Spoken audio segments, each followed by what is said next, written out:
my name is Joceline Jaramillo. I'm the collections manager here at the San Bernardino County Museum, and my job is to help keep all of the collections safe and organized so that you can appreciate them too. A lot of people ask me how I got to be in this position. I got my bachelor's degree in anthropology from UCLA. I started volunteering at the Fowler Museum at UCLA, and from there I ended up being a curator's assistant. I worked there for a few years before I started working as an archaeological projects assistant at the Autry Museum of the American Southwest. After about a year or two there, I started working for Cogstone Resource Management, doing collections review for universities and other private institutions to, get their collections in tip-top shape and track and organize them. And then from there, I came to work here at the San Bernardino County Museum. What does a collections manager do? It's a very broad title. I make sure that the collections are both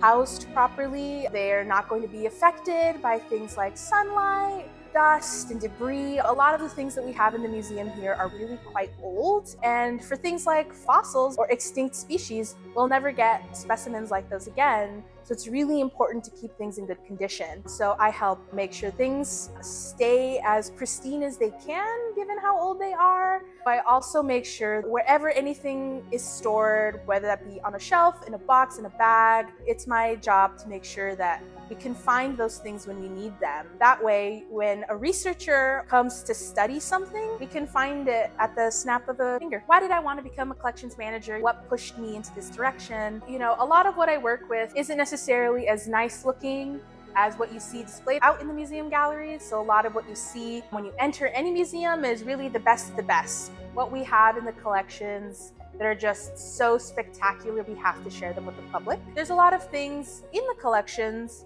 that maybe could use a little bit of repair, some things that maybe don't look as nice, but they still have a lot of value for researchers and the public who want to come and study these things. And I just started realizing that these items are not as glamorous as what you see out on display, but that doesn't mean they're not worth preserving.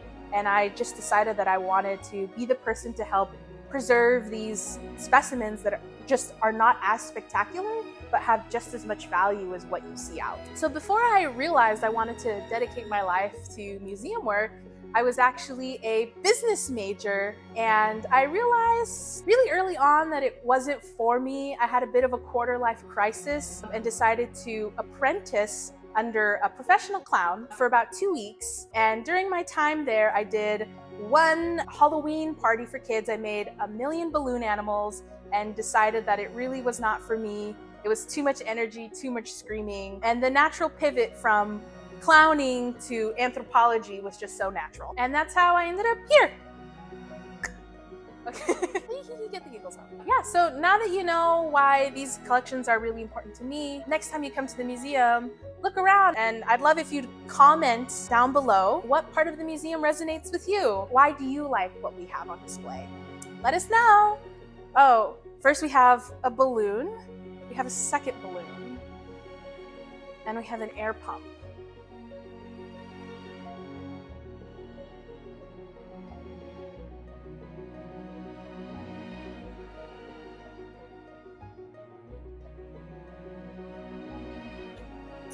And there, we have a butterfly.